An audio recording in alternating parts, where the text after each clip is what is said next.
شریف میں قبیلہ غامدیہ کی اس عورت کا تذکرہ موجود ہے جو خود آئی تھی، کوئی گرفتار کر کے نہیں لایا، از خود آئی۔ احساس پیدا ہو گیا نا گناہ کا۔ یہاں بہت ساری غلطیاں کر کے بھی لوگ جب اپنی بات کرتے ہیں تو کہتے ہیں کبھی یاد تو نہیں کسی کے ساتھ زیادتی کی ہو، یاد تو نہیں کبھی کسی کا، بھئی آپ نے اتنے بڑے ولی ہونے کا دعویٰ کر دیے۔ انسان تو انسان رہتا ہے۔ بڑے بڑے لوگ کہہ گئے کہ یا اللہ اگر انجانے میں بھی بھول گئے ہیں تو ہم سے درگزر فرما، لیکن جب ہم تیار ہی نہیں ماننے۔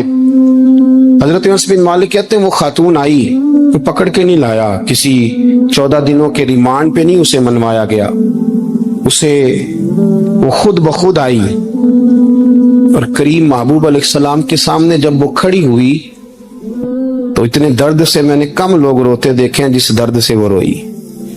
عرض کرنے لگی حضور میں غلطی کر بیٹھی، مجھ سے زنا ہو گیا، مجھے پاک کر دے۔ تو محبوب کریم علیہ السلام نے فرمایا تو کیسے ثابت کرے گی تو نے گناہ کیا؟ یعنی مجرم کو ثابت کرنا پڑ رہا ہے کہ میں گناہ گار۔ یہ وہ کمال ہے کہ انسانوں کو احساس ہونے لگے کہ یہاں ہم غلط ہیں۔ جب اعتراف جرم ہوتا ہے، جب بیماری کی تشخیص ہوتی ہے تو پھر اس کا علاج بھی ہو جاتا ہے۔ حضرت انس بن مالک کہتے ہیں وہ عرض کرنے لگی حضور میرے پیٹ میں ناجائز بچہ ہے۔ حضور نے فرمایا جا جب بچہ پیدا ہو تو پھر آنا۔ وہ 8 ماہ کے بعد آئی تو اس کی گود میں پھول سا بچہ تھا۔ حضور نے فرمایا واپس جا، جب روٹی کھانے لگ جائے تو پھر آنا۔ وہ 2 سال 2.25 سال دودھ پلاتی رہی، پھر جب آئی تو بچے کے ہاتھ میں روٹی کا ٹکڑا تھا۔ کریم محبوب صلی اللہ تعالی علیہ وسلم سے آ کے جب اس نے بات کی تو وہ درد سے روئی، کہنے لگی یا رسول اللہ 3 سال ہونے کو ہیں، میں نے گناہ کیا ہے، میں ساری رات سو نہیں پاتی۔ حضور تڑپتی، اگر اس حال میں مر گئی تو اپنے رب کو کیا منہ دکھاؤں، مجھے پاک کر دے، میرے حال پہ رحم فرمائے۔ محبوب کریم صلی اللہ علیہ وسلم نے بچہ ایک صحابی کو دیا، فرمایا بچوں کی طرح پالنا، اور کہا اسے لے جاؤ، پتھر مار مار کے اسے سنسار کر دو۔ صحابہ کہتے ہیں اسے پتھر لگ رہے تھے اور حضور بے چینی کے ساتھ ٹہل رہے تھے۔ آ کے خبر دی حضور وہ تو وصال کر گئی، انتقال ہو گیا۔ فرمایا یہاں تک تو بات اس کی تھی۔ حضرت انس بن مالک کہتے اب محبوب کریم نے صحابیات سے فرمایا اسے غسل دو، کفن پہناؤ، جنازہ تیار ہو جائے تو مجھے خبر کرنا۔ حضرت انس بن مالک کہتے ہیں غسل ہوا، کفن ہوا، جنازہ تیار ہوا تو حیران ہم تب ہوئے جب میرے محبوب نے فرمایا صفیں بناؤ، میں خود جنازہ پڑھاؤں گا، میں خود جنازہ پڑھاؤں۔ اور سرکار نے جنازہ پڑھایا تو ایک شخص کی زبان سے نکلا حضور اس ملعون کا معاذ اللہ جنازہ جس نے ناجائز بچہ جنا، اس کے لیے آپ دعا کر رہے ہیں، جنازہ پڑھا۔ حضور فرمانے لگے خاموش ہو جاؤ، تم نے گناہ دیکھا ہے، اس کا احساس نہیں دیکھا، تم نے غلطی دیکھی ہے لیکن اس کی توبہ کا انداز نہیں دیکھا۔ اور صاحب کنز العمال نے یہ لفظ نقل کیے ہیں کہ کریم محبوب فرمانے لگے اس نے تو ایسی شاندار توبہ کی ہے کہ اگر میں اپنی ساری امت میں بانٹ دوں تو اللہ سب کی مغفرت فرما دے گا۔ احساس جب پیدا ہو جاتا ہے نا اپنے دل کے اندر کہ یہاں میں غلط ہوں، ان العبد اذا اعترف ثم تاب تاب اللہ علیہ او کما قال نبی صلی اللہ علیہ وسلم، رواہ مشکات۔ حضور نے فرمایا جب کوئی بندہ کہتا ہے نا اللہ میں بھول گیا تھا اور پھر وہ توبہ کرتا ہے تو رب اس کی توبہ کو فوراً ہی قبول فرما لیتا ہے۔ حضرت عبداللہ بن حذافہ جہاد کر رہے تھے، روم کے عیسائیوں نے گرفتار کر لیا، 1000 آدمی نے مل کے پکڑا، گرفتار نہیں ہوتے تھے صحابی، 1000 آدمی نے گھیرا ڈالا، گرفتار کر کے لے گئے۔ اور جب بادشاہ کے سامنے گئے تو وزیر کہنے لگا بادشاہ بندہ بڑے کام کا ہے، اگر ہمارے قابو آ گیا تو فائدہ دے گا۔ صحابی ہیں حضرت عبداللہ بن حذافہ، حضرت فاروق اعظم کا زمانہ ہے، اگر قابو آ گیا تو فائدہ دے گا۔ بادشاہ کہنے لگا کیوں، کیا خوبی ہے؟ کہنے لگے ہم 1000 آدمی تھے، یہ اکیلا قابو نہیں آ رہا، 1000 آدمی تھے، اگر ہماری فوج میں شامل ہو گیا تو بہت بڑا جرنیل ملے گا۔ بادشاہ کہنے لگا کوئی مسئلہ نہیں، 2-3 چیزیں ہوتی ہیں بندے کو خریدنے کے لیے، خرید لیتے ہیں۔ بادشاہ کہنے لگا عبداللہ جتنی دولت تجھے چاہیے میں تجھے دے دیتا ہوں، میرے لشکر میں آ جا، معاذ اللہ اسلام چھوڑ دے۔ حضرت عبداللہ بن حذافہ کیا فرماتے ہیں بڑا تو بیوقوف ہے، میں نے دولت کمانی ہوتی تو مدینے میں بیٹھ کے تجارت کرتا، میں دولت کمانے نہیں نکلا، میں تو رسول اللہ کی رضا کمانے کے لیے نکلا ہوا۔ दौलत कमानी होती तो किसी मार्केट में होता, मैदान में आना था। शहादत है मतलूब मकसूद मोमिन, न माल गनीमत न किश्वर कुशाई। ये दौलत तो लौटी है रसूलुल्लाह के दरवाजे की, ये तो पीछे पीछे फिरती है नबी पाक के गुलामों। ये कमानी होती तो किसी मार्केट में होता, मैदान में थोड़ा होता। अब्दुल्ला बिन हुज़ाफा से दूसरी चाल चली। कहने लगे मियाँ ओदा जो तुझे चाहिए, मैं बादशाह हूँ, मेरे नीचे जो ओदा तू कहेगा वो तुझे मिल जाएगा। हजरत अब्दुल्ला बिन हुज़ाफा कहने लगे शायद तुझे पता नहीं मेरी तारीफ क्या है, शायद तू जानता नहीं मेरी तारीफ क्या है। कहा साहब की क्या तारीफ है? कहने लगे मैं रसूलुल्लाह का सहाबी हूँ और कायनात में सबसे बड़ा होता मुस्तफा के सहाबी होने का होता है। सहाबा वो सहाबा थे जिनकी हर सुबह सुबह ईद होती थी, खुदा का कुर्ब हासिल था, नबी की दीद होती थी। फरमाया मैंने हुजूर के जलवे देखे हुए हैं, मुझे ओहदे की जरूरत ही नहीं, और मैंने ओहदा लेना होता तो मैं सियासत करता, मैं तो शहादत लेने निकला हूं मैदान में, ओहदे का मैंने क्या करना है। अब बादशाह कहने लगा इसे कत्ल कर दो। वजीर कहने लगा नहीं, एक बात और है, मुझे एक चाल और चलने दो। कहा वो क्या? कहने लगा मेरी बेटी बड़ी खूबसूरत है, मुझे मौका दो अपनी ही बेटी को सजा बना के। वो जवान जिसकी जवानी इतनी बड़ी है कि 1000 आदमी मुकाबले में खड़ा नहीं होता, उस जवान के कमरे में रात की तन्हाई में बना सवार के बीबी को भेजा। बीबी कहती है मैं सारी रात बन सवर के इस सहाबी के कमरे में बैठी रही, लेकिन ये क्या शख्स था, सारी रात ही मुसल्ले पे बैठा रहा, सारी रात कुछ देर थक जाता तो ये करीम रसूल पे दरूद पढ़ना शुरू कर देता। बीबी कहती है सहरी हो गई तो मैंने छू के देखा कि इंसान है कि जिन्न है, ये बंदा है कि फरिश्ता है, छू के देखा। कहने लगे पीछे हट जा। मैंने कहा मैंने तो सुना था तू 1000 के मुकाबले में है और तू इतना बेहिस्सा है कि बनी सबरी दुल्हन बैठी है, तूने नजर देखी? अब्दुल्ला बिन हुज़ाफा, बीबी कहती है नजर फिर नहीं उठाई, नजर फिर झुकी हुई है। कहने लगे बीबी मैं मजबूर हूँ, अब मेरे ऊपर कोई उसल नहीं चलता, मैंने जलवाए बद्दुहा का दीदार किया हुआ है, मेरी निगाहों में जचता नहीं कोई, इसलिए कि जैसे मेरे सरकार है ऐसा नहीं कोई। कभी भी अब नहीं किसी का मेरे ऊपर जादू चलता, मैंने मुस्तफा को और कहा जरा पीछे हट के बैठ, मुझे मेरे रसूल ने गैर महरम से बचने का हुक्म दिया है, जरा पीछे हट के बैठ। शहरी का वक्त था तो बीबी कहती है उस नौजवान के जुमले मेरा सीना चीर गए, कलेजा फट गया, चीख निकली, मैं कुफर के आलम में रोई। मैंने कहा मुझे बता तो सही, आखिर ये जज्बा कहाँ से मिलता है, आखिर ये रोशनी तो मैंने देखी नहीं, कहाँ से आती है? मेरा बाप है जो बना सवर के मुझे तेरे कमरे में छोड़ गया, बतला ये कहाँ से कैफ आते हैं? अब्दुल्ला बिन हुज़ाफा कहने लगे अगर कैब लेना है तो तू भी मेरे मुस्तफा का कलमा पढ़ जा, आजा दरवाजा रसूल पे झुक जा, मिल जाएगा। सवेरे दरवाजे पे बाप आया बेटी से रिजल्ट लेने, दरवाजा खोला तो बेटी नकाब पहने बाहर आई। बाप कहने लगा क्या बना? कहने लगी पीछे हटता, तू गैर महरम है, काफिर है, मैं मुसलमान हूँ। उसने कहा क्या हुआ? कहने लगी तेरे जैसे को बाप कहूँ, तेरे जैसे को जो मुझे इस्तेमाल करना था। मैं तुझे बाप नहीं मानती, मैं अब रसूल वाली हो गई, मैं हजरत फातिमा की कनीजा हो गई, मैं अब नबी करीम की खादिमा हूँ, खबरदार मेरे करीब ना आना।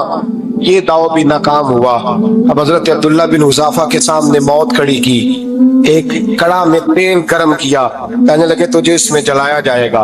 हजरत अब्दुल्ला बिन हुज़ाफा रज़ी अल्लाह तआला अन्हु जब जलने के करीब हुए तो रोने लगे। रूम का बादशाह कहने लगा शायद डर गया है, कहने लगे अब समझ आई है, अब तुझे पता चला है, चला आ जा। हज़रत अब्दुल्ला बिन हुज़ाफा कहने लगे तू काफिर है, तेरी काफिरों वाली सोच है, इसलिए नहीं रोया कि मौत से डर गया हूँ, मैं तो इसलिए रोया हूँ कि एक जान है वो नबी पाक पे कुर्बान हो रही है, काश रब मुझे 1000 जान देता, मैं सारी मुस्तफा पे कुर्बान कर देता। एक सुनार ने गली में एक यतीम छोटे से बच्चे को घूमते देखा तो सुनार बे औलाद था, बच्चे को उठा के घर ले आया। 18 साल उस बच्चे की परवरिश की, उसको पाला पोसा जवान किया। सुनार के पास वो दुकान पे चला जाता, वो कई दफा दुकान पे रहता, कई दफा घर में रहता। एक दफा वो दुकान पे था, बच्चा घर था, 18 साल का जवान। उसकी बीवी अकेली थी, वो जिसने मां बन के पाला था उसने उसी पे हमला कर दिया, उसका बाजू बुरी नीयत से थामा। बीवी चीखी, थोड़ी देर गुजरी तो वो नौजवान पैरों में बैठ गया, कहने लगा अम्मा पता नहीं मुझे क्या हुआ। शाम को सुनार आया, बीवी चीखने लगी, चिल्लाने लगी, कहने लगी आज अजीब बात हुई, जिसको मैंने जिगर का खून दे दे के पाला उसी ने गंदी नजर डाली। सुनार महवे हैरत है, बीवी का ख्याल था कि लाठ उठाएगा, डंडा उठाएगा, नौजवान को मारेगा, लेकिन वो रोने लग गया। उसने कहा आज उसने मेरा बाजू थामा है, जाने क्या किया है। परेशान होने लग गया, सजदे में गिर गया, कहा तू बताता क्यों नहीं। तो वो सुनार कहने लगा उसकी गलती नहीं, 18 साल के बाद आज मुझ पर भी शैतान सवार हुआ था। एक औरत आई थी, वो अपने बाजुओं में चूड़ियां पहनना चाहती थी, मैंने भी गंदी नजर से हाथ डाला था, रब करीम ने मुझे फौरन उसकी सजा दी। जिनके घरों में बेटियां होती हैं उनकी नजरें गंदी नहीं होती, जो बेटियों के बाप होते हैं, जो बहनों के भाई होते हैं, उनकी नजरें गंदी। और अगर तू टेलीफोन करता है, तू किसी औरत के साथ ताल्लुक रखता है, तो ये बात लिख ले, इमाम फखरुद्दीन राजी 1, अल्लामा इस्माइल हक्की 2, मुल्ला जलालुद्दीन रूमी 3, इमाम खाजन 4, इमाम जलालुद्दीन सुयूती 5 हदीस के उस्ताद और मुहद्दिस लिखते हैं कि अगर तू किसी पर गंदी नजर डालेगा तो तेरा घर बच सकता, याद रखना नहीं बचे। इसलिए कि तेरी नजर है, किसी की बेटी को बेटी समझ, ताकि तेरी बच्ची का पर्दा कायम रहे। किसी की बहन को, ये क्या बात हुई कि तू जितना मर्जी गंद मुआशरे में फैलाता रहे तेरा घर बचा रहे, ये कैसे हो सकता है। अल्लाह फरमाता है जिंदगी तंग हो जाएगी तेरे लिए मुश्किल, तू ढूंढता फिरेगा कि मैं मरने को जगह तलाश करूं। सच्ची तौबा करे, खरी तौबा। ये गुनाह इंसान को मजबूर कर देते हैं। हजरत अब्दुल्लाह बिन मुबारक रहमतुल्लाह ताला अलैह, उनके सैकड़ों शागिर्द थे। एक शागिर्द के इंतकाल का वक्त आया तो घर गए मिलने। आप कहते हैं मैंने जोर लगा लिया पर उसकी जुबान पर कलमा जारी नहीं हुआ। मैं उसे कहता कलमा पढ़, पर उसकी जुबान पर जारी। अल्लाह अकबर, बहुत बड़ी नेमत है। दुआ फरमाए अल्लाह ईमान की मौत अता फरमाए, ईमान की मौत दे अल्लाह करे, ईमान की मौत दे। ऐसे भी लोग देखे हैं, मस्जिद नबवी है, रसूलुल्लाह का शहर है, सर सजदे में है, रूह परवाज कर गई, रूह पर। कितना नसीबों वाला है, कितना नसीबों वाला है कि मस्जिद नबवी में सर सजदे में रखा है और अल्लाह तबारक व तआला ने महबूब के कदमों में मौत अता फरमाई। तो हज़रत अब्दुल्लाह बिन मुबारक कहते हैं मैंने उसको कहा कलमा पढ़, तो उसकी जुबान पे जारी नहीं होता। मैं बार बार कहता तो वो मिन्नत करता, कहता हुजूर मैं कोशिश करता हूं, जारी नहीं होता। फरमाते मैं परेशान होके उठा, अभी मैं दरवाजे पे पहुंचा था, उसने चीख मारी और रूह परवाज कर गई।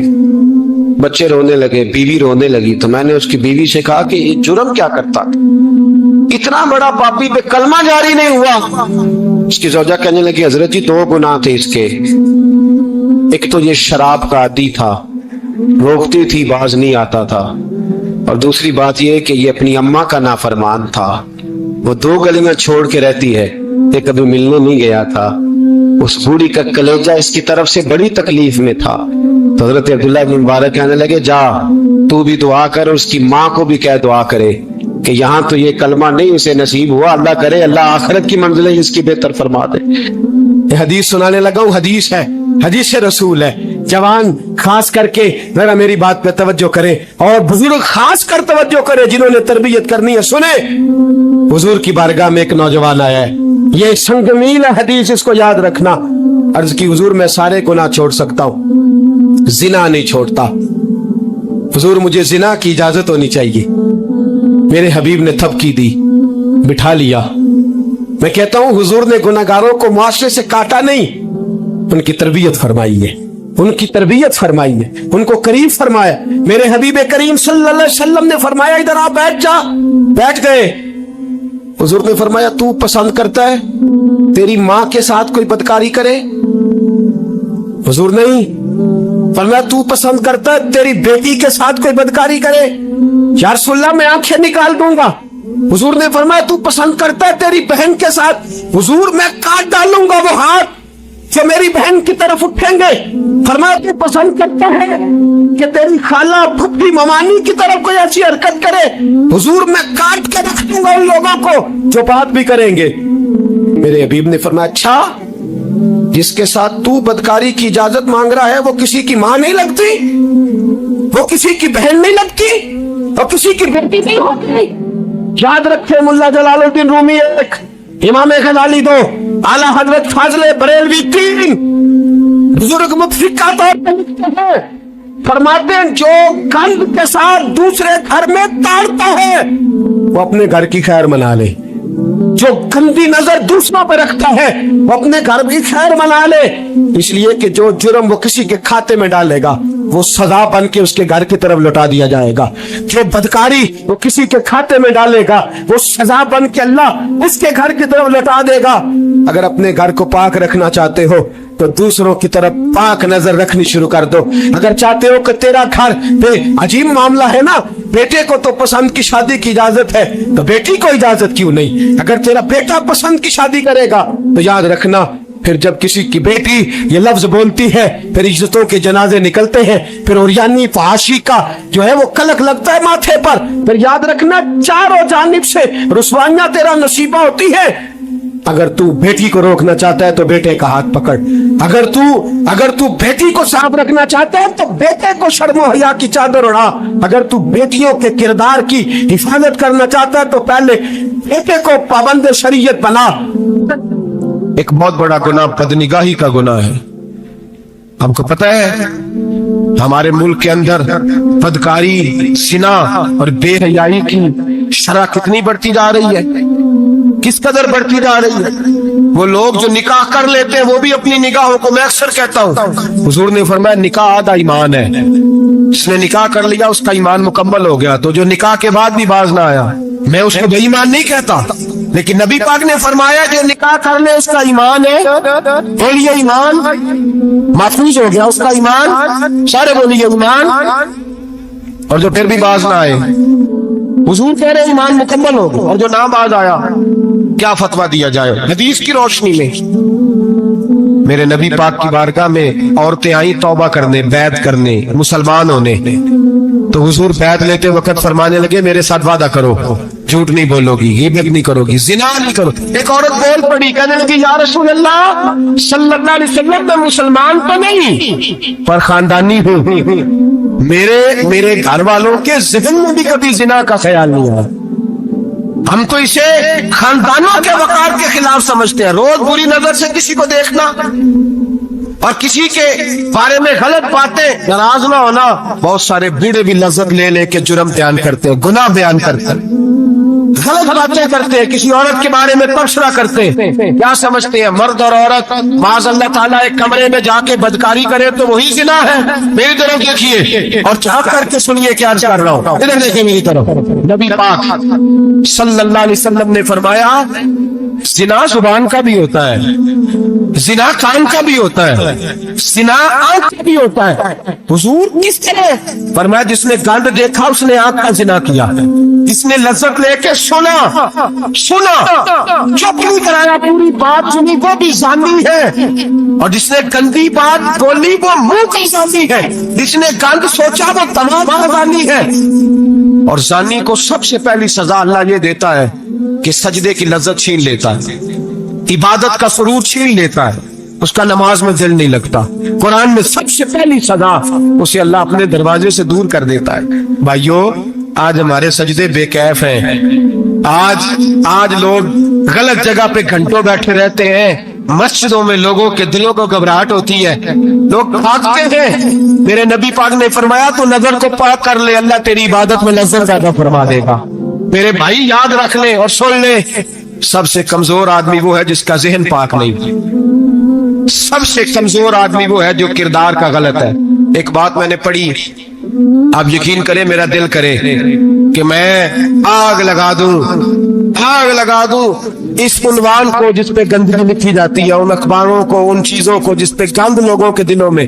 وہ انڈیا کے ایک وزیر اعظم عورت گزری تو کسی نے اس سے کہا کہ پاکستان نے تو تمہیں شکست دی ہے، تم جیت نہیں سکے بڑا ملک ہو کے۔ کہنے لگی کوئی بات نہیں، تھوڑا وقت ٹھہر جاؤ، ہم ان پر تہذیبی یلغار کریں گے، ان کے گھروں میں ننگا ناچ کریں گے، یہ گندی تصویریں دیکھیں گے، یہ گند میں الجھ جائیں گے۔ اور جو قوم گند میں الجھ جایا کرتی ہے وہ پھر کسی سے لڑنے کی طاقت نہیں رکھتی، اس کے اندر ڈٹ جانے کی ہمت نہیں ہوتی، اس کی غیرت کے جنازے نکل جاتے ہیں۔ دل کرتا ہے جل جائے جہاں سے برائی پھیلتی، ہو جائے وہ علاقے جہاں سے گند ہوتا ہے۔ لوگ گند کی کمائی کھاتے ہیں، گند کی ساتھ کھڑے ہو کے فوٹویں کھچاتے ہیں اور گنا پہ فخر کرتے ہیں، اور گندے لوگ کہتے ہیں اللہ کا فضل ہے ہم گند پھیلا رہے ہیں، ثم معاذ اللہ۔ لوگ گنا پہ فخر کرتے ہیں چوکوں چوراہوں میں۔ محمد بن قاسم آئے ہندوستان پہ راجہ دہر کے مقابلے میں، نوجوان میری طرف دیکھیں، وہ صحیح ہو کے بیٹھے، صحیح ہو کے بیٹھے، تقریر نہیں کر رہا، جذبات کا، میرے جذبات سنے، دل کے پھپونے جل رہے ہیں سینے کے داغ سے۔ اللہ کی قسم روح کی گہرائی سے بات کر رہا ہوں، وہ بات کر رہا ہوں جو سینہ کہہ رہا ہے کہ پھٹ جائے اور کہنا نہ پڑے۔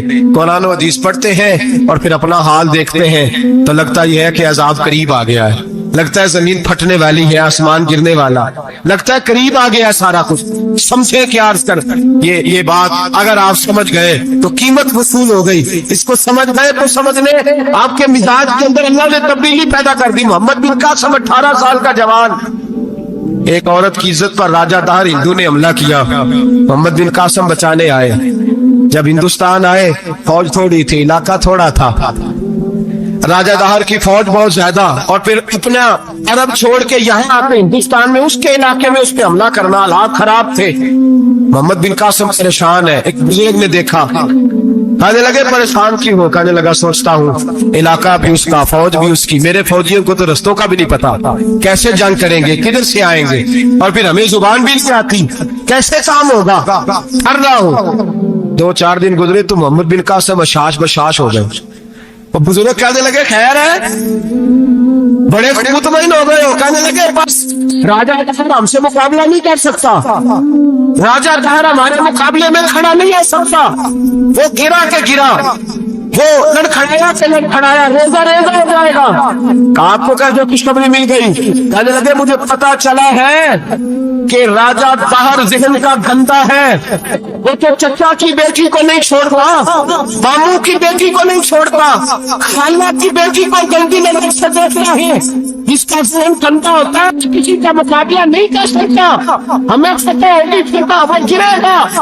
وہ بزرگ کہتے ہیں میں سمجھ گیا کہ واقعی سے فتح ہوگی۔ آج کشمیر کیوں آزاد نہیں ہو رہا، فلسطین میں آگ کیوں لگی ہوئی ہے؟ مسلمان جب تک ذہن کا گندا ہے کمزور ہے، جب تک ذہن کا ناپاک ہے کمزور ہے۔ حضرت سعد بن ابی وقاص رضی اللہ تعالیٰ نے فرمایا کرتے تھے اللہ مسلمان کی مدد اتنی دیر تک کرتا رہتا ہے جتنی دیر تک مسلمان کا ذہن صاف رہتا ہے، کردار پاک رہتا ہے۔ آگ اس لیے معاشرے میں لگی ہے۔ نوجوانوں تم کہتے ہو کامیابیاں نہیں ملتی، اسے کیسے کامیابی مل سکتی ہے جس کا ذہن ہی صاف نہیں؟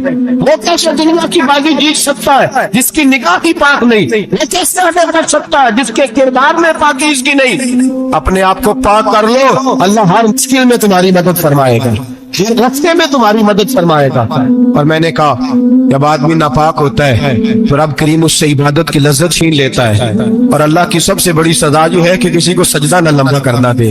رب کریم سب سے زیادہ اس سے ناراض ہے جس کو قرآن پاک کے کھولنے کی توفیق نہ ہو۔ سب سے زیادہ رب کریم اس شخص سے ناراض ہے جو اللہ کی بارگاہ میں جھکنے کی لذت چھوڑ جائے۔